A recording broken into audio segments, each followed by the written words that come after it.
वैसे सब पर प्रसन्न हो और सबकी मनोकामना पूर्ण करो। हे विजय लक्ष्मी माँ, आप जैसे वंदना पर प्रसन्न हो वैसे सब पर प्रसन्न हो और सबकी मनोकामना पूरी करो। हे वीर लक्ष्मी माँ, आप जैसे सुनीता पर प्रसन्न हो वैसे सब पर प्रसन्न हो और सबकी मनोकामना पूरी करो। हे धान्य लक्ष्मी माँ, आप जैसे राधा पर प्रसन्न हुई वैसे सब पर प्रसन्न हो और सबकी मनोकामना पूरी करो। हे संतान लक्ष्मी माँ, आप जैसे वृंदा पर प्रसन्न हुई वैसे सब पर प्रसन्न हो और सबकी मनोकामना पूरी करो। हे ऐश्वर्य लक्ष्मी माँ, आप जैसे मीरा पर प्रसन्न हुई वैसे सब पर प्रसन्न हो और सबकी मनोकामना पूरी करो। जय रघुनाथ लक्ष्मी माँ।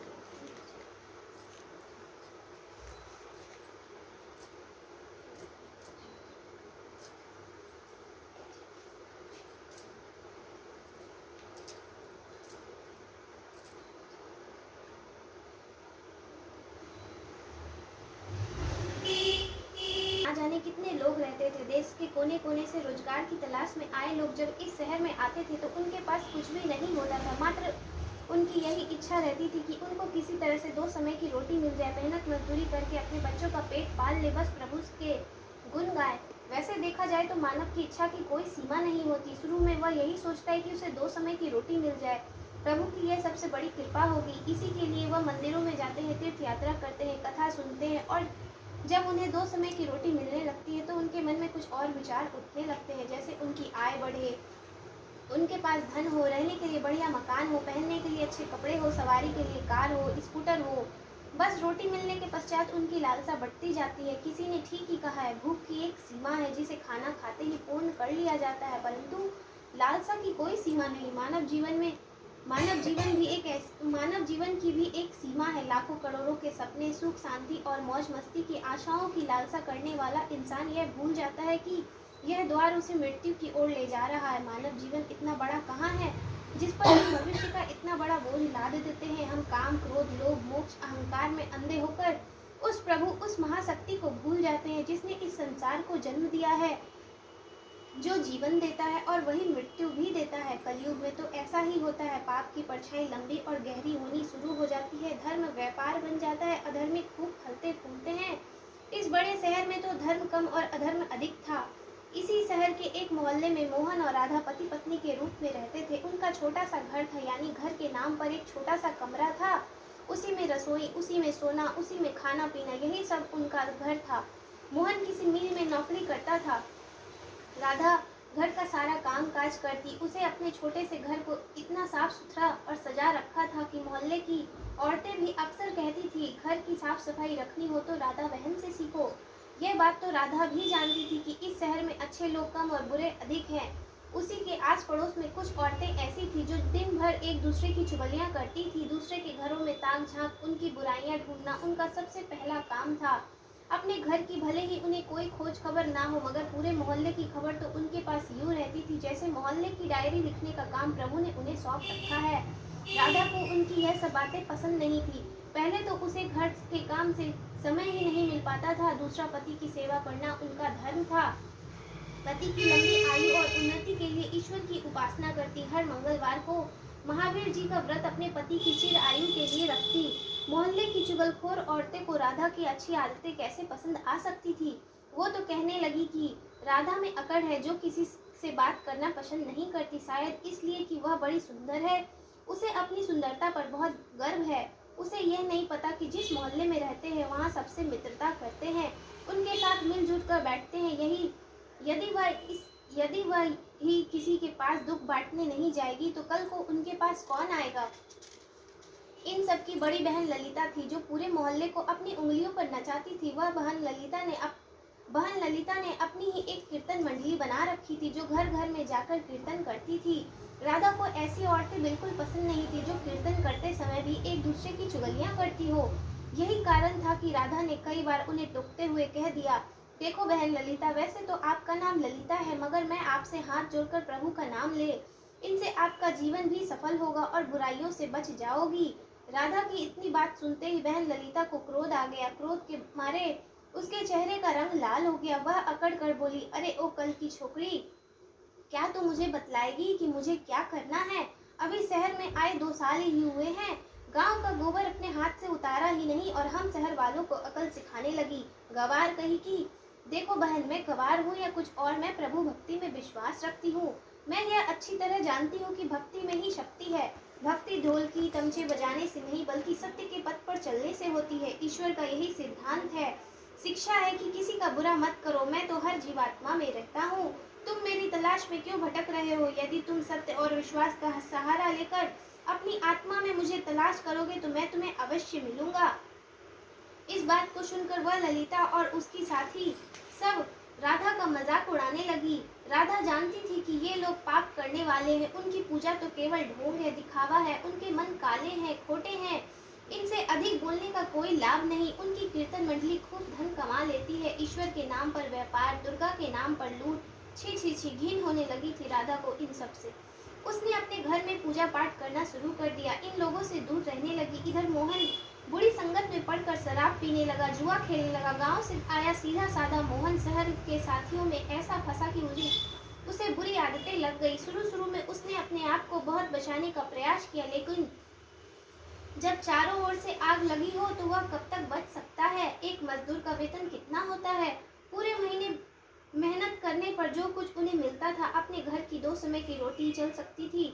मकान का किराया, दुनियादारी, कपड़े लत्ते, यह सब कुछ वेतन से ही चलता था। लेकिन जब इस वेतन से शराब पिया जाए, चरस गांजा पिया जाए, जुआ खेला जाए तो घर कैसे चलेगा? राधा बेचारी बहुत दुखी हुई। अंदर ही अंदर घुटने लगी। पति को मना करती तो उल्टे उसे मार पड़ती, गालियां सुनने को मिलती। घर में आकर वह इतना हाय हल्ला करता कि लोगों को उनका मजाक उड़ाने का मौका मिलता। वह अंदर ही अंदर टूटने लगी, हर समय उदास रहने लगी। अपने मन की आग को शांत करने के लिए आंसू बहाती रहती। इस परदेश में उनका कौन था जो उसे सहारा देता? वह तो अकेली पड़ गई थी। आकर उसे प्रभु का ही सहारा था। माँ दुर्गा ही उसे सहारा देती। माँ लक्ष्मी तो उसके घर से रूठ ही चुकी थी। मोहन ने घर के बर्तन तक बेच डाले। इतने बड़े संकट में उसने प्रभु पर विश्वास नहीं छोड़ा, माँ दुर्गा की उपासना नहीं छोड़ी। उसे पूर्ण विश्वास था कि एक दिन माँ उसके सारे संकट दूर करेगी। एक दिन जब घर में खाने के लिए कुछ नहीं बचा हुआ, 2 दिन से भूखी थी। जिस दुकान से खाने पीने का सामान उधार में मिलता था, उसने इसलिए उधार देने से मना कर दिया, क्योंकि उसके पिछले रुपए ही नहीं दिए गए थे। इस युग में तो जिनके पास लक्ष्मी नहीं वह भूखा ही मर जाएगा। राधा माँ लक्ष्मी के चित्र के आगे हाथ जोड़कर बैठी रो रही थी। माँ ने उसकी आंखों से टपकते आंसू देख लिए, उसके हृदय के दुख जान लिए। राधा रोए जा रही थी, साथ में माँ लक्ष्मी का पूजन भी कर रही थी। माँ लक्ष्मी, मुझे बचा लो माँ, मुझे बचा लो माँ। देखो मेरे घर की क्या हालत हो गई है। घर में मैं 2 दिन से भूखी हूँ। मेरे पति बिगड़ चुके हैं। घर में माँ लक्ष्मी आप बैठी हो, परंतु आपका दूसरा स्वरूप जो इस संसार में माया का है वह इस घर में नहीं है। उसके बिना जीवन नहीं। माँ मुझे बचा लो माँ, मुझे बचा लो। माँ लक्ष्मी मुझे बचा लो। माँ शक्ति दो, माँ शक्ति दो। माँ लक्ष्मी कृपा करो, इस घर को बचा लो माँ। माँ आप ही मेरा अंतिम सहारा हो। तुमने मुझे नहीं बचाया तो मैं तुम्हारे चरणों में ही जान दे दूंगी। अब तो मेरा यह अंतिम निर्णय है। यह कहती हुई राधा माँ लक्ष्मी के चित्र के आगे गिर गई। उसी समय घंटियां बजने लगी, शंख की आवाज आने लगी। राधा के उदास चेहरे पर अपने ही आप खुशी की लहर दौड़ उठी। तभी उसके कानों में आवाज आई, बेटी राधा, तुम्हारी आराधना सफल हुई। तुमने इतने बड़े संकट में भी मुझ पर विश्वास नहीं छोड़ा, अपनी श्रद्धा में कमी आने नहीं दी, इसलिए मैं तुम पर बहुत प्रसन्न हूँ। राधा, एक तो तू पतिव्रता धर्म में पूरी उत्तीर्ण हुई है, अपने पति की सेवा में कोई कमी नहीं रखी। दूसरा, तूने मुझ पर विश्वास नहीं छोड़ा। यह सब तेरी अग्नि परीक्षा थी, जिसमें तू पूरी उत्तीर्ण हुई। हे जगत माता, मैंने आपसे आज तक कुछ नहीं मांगा, परंतु आज मैं मजबूर हो गई हूँ माँ। आज पहली बार आपसे इस घर की खुशियाँ मांग रही हूँ माँ। धनवान बनने की कोई लालसा नहीं, मुझे तो जीने के लिए धन की जरूरत है माँ, जिससे हम खाना खा सके। मेरे बिगड़े पति को सुधार दो माँ। जाओ बेटी, अपने पति को संभालो। मैं तुम्हारी मनोकामना पूरी करने के द्वार खोल रही हूँ। उठो, अपने घर के द्वार खोलो। राधा के अंदर ना जाने कहां से अनजानी सी शक्ति आ गई। वह माँ लक्ष्मी के चरणों से उठकर अपने घर के द्वार की ओर गई तो सामने एक तेजस्वी ब्राह्मण को खड़े पाया। बेटी राधा, जय माँ लक्ष्मी बोलो, जय माँ लक्ष्मी। राधा ने पूरी शक्ति से कहा, देखो बेटी, मैं माँ लक्ष्मी के मंदिर का पुजारी हूँ। माँ के आशीर्वाद से 2 बोरी आटा के साथ दालें और घी सब खाने की सामग्री आपके घर पहुँचाने का आदेश हुआ है। आप धन्य हैं महाराज, आप धन्य हैं। माँ लक्ष्मी के पुजारी होने के नाते मैं आपके चरण छूती हूँ महाराज, और आपसे प्रार्थना करती हूँ कि मुझे इस संकट से निकालने का उपाय बतावे। देखो बेटी, इस माया रूप संसार में सुख प्राप्त करने के लिए अपने मन को शुद्ध और आत्मा को पवित्र रखना पड़ता है। माँ लक्ष्मी जी को तिजोरी में बंद रखने वाला पापी होता है। यदि तुम अपने मन की शांति और घर गृहस्थी चलाने के लिए लक्ष्मी जी को प्राप्त करना चाहते हो तो माँ वैभव लक्ष्मी का व्रत करो। इस व्रत को करने से आपकी हर मनोकामना पूरी होगी, तुम्हारे संकट दूर होंगे। लेकिन पुजारी जी, मुझे इस व्रत की विधि तो बताओ। मैं तो माँ लक्ष्मी की उपासना बचपन से करती आ रही हूँ, किंतु व्रत मुझे पता नहीं। देखो बेटी, लक्ष्मी जी का व्रत बहुत सरल है। इसे माँ वैभव लक्ष्मी का व्रत कहा जाता है। जो प्राणी सच्चे मन से इस व्रत को कर लेता है उसकी सारी मनोकामना पूरी हो जाती है, उसे हर प्रकार के सुख संपत्ति प्राप्त होती है। इस व्रत को विधि पूर्वक करने से इसका फल मिलता है। जो लोग इस व्रत को विधि पूर्वक नहीं करते उन्हें कोई फल नहीं मिलता, बल्कि वो अपने मन की शांति खो बैठते हैं। कोई पाखंडी और धोखेबाज यह कहते फिरते हैं कि सोने के गहने की हल्दी कुमकुम से पूजा करो, बस व्रत हो गया। परंतु ऐसा नहीं है। कोई भी व्रत जब तक अपनी विधि अनुसार ना किया जाए उसका कोई फल नहीं मिलता, उसका फल शून्य ही मिलेगा। यह सब कुछ अपने आप पर निर्भर करता है। वैसे घर में यदि सोना हो तो व्रत पर रख उसकी उपासना जरूर करो। माँ लक्ष्मी की व्रत शुक्रवार को रखना चाहिए। सुबह उठकर नहा धोकर साफ सुथरे कपड़े पहनकर दिन भर माँ लक्ष्मी का पूजन करो। हर समय मुख पर यही शब्द निकालो, जय माँ लक्ष्मी, जय माँ लक्ष्मी। शाम के समय पूर्व दिशा की ओर मुख करके आसन पर बैठकर और माँ लक्ष्मी की मूर्ति या चित्र को किसी ऊंचे स्थान पर रखकर आगे की ओर चावल की ढेरी लगाएं। एक खुली प्लेट में सोने के जेवर रखें। यदि सोने के जेवर ना हो तो चांदी का भी चलेगा। माँ लक्ष्मी के चरणों में गुलाब के सुर्ख फूल अर्पण करके धूप के साथ देसी घी के दिए जलाओ। वैसे तो माँ लक्ष्मी के अनेक रूप है, परंतु इन सब की नींव श्री यंत्र है। जो माँ के भक्त श्री यंत्र के दर्शन कर लेते हैं, समझ लो उन्हें माँ के हर रूप के दर्शन कर लिए। इसलिए माँ का पूजन करते समय श्री यंत्र को मत भूलें। सबसे पहले प्लेट में रखे जेवर को हल्दी का टीका लगाकर 5 बार बनाया गया प्रसाद, जिसमें केले के टुकड़े कटे हो, माँ लक्ष्मी की आरती करके उसका प्रसाद बांट दो।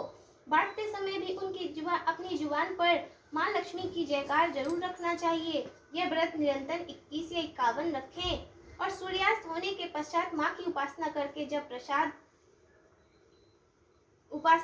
जब प्रसाद बांट ले तो आप भी भोजन ग्रहण कर सकते हैं। माँ के आगे पड़े चावलों को सब पक्षियों में डाल दे। व्रत रखने वाले हर भक्त के लिए यह जरूरी है कि वह माँ वैभव लक्ष्मी का व्रत कर पाठ करे और लोगों को भी कथा सुनाए। इससे और अधिक पुण्य मिलता है।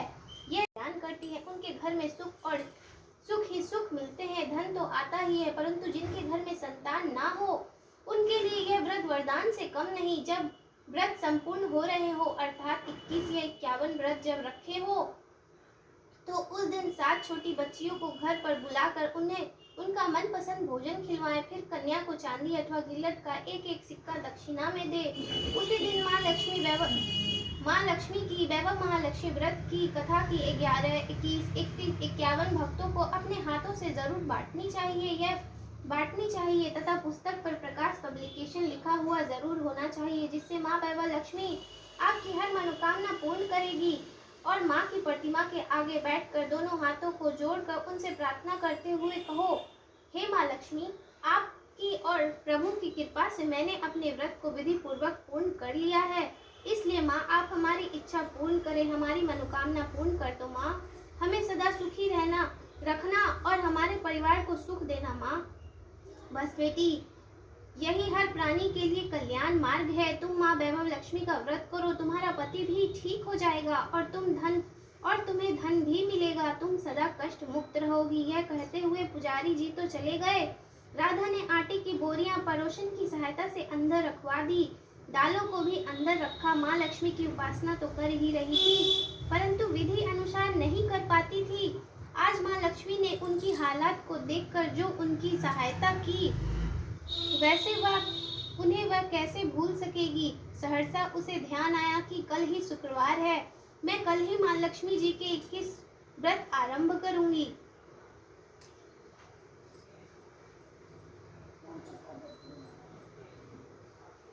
दूसरे ही दिन राधा ने शुक्रवार के व्रत कथा आरंभ कर दी और साथ ही माँ का व्रत रखा।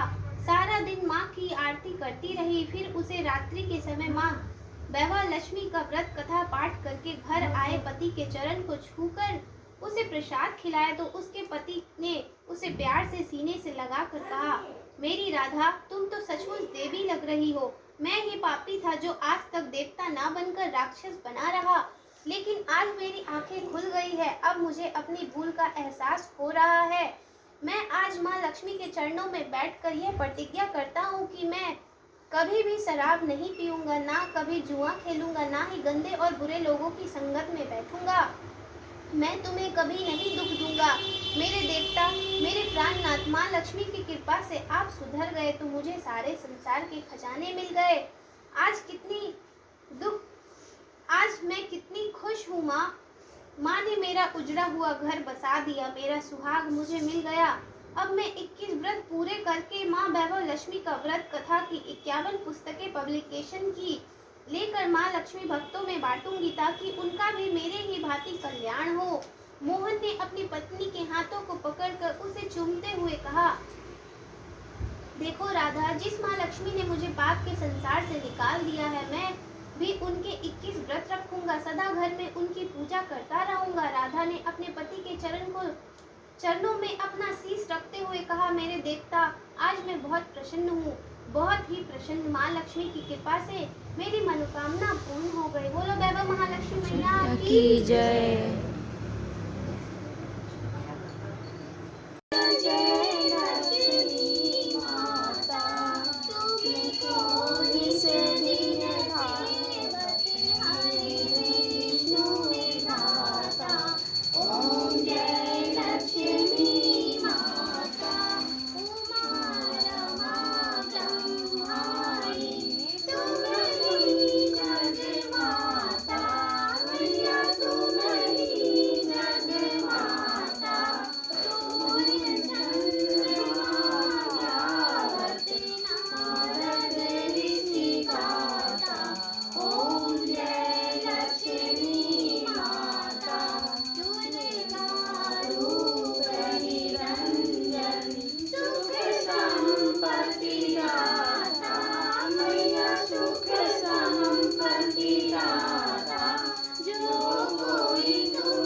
बैठिए।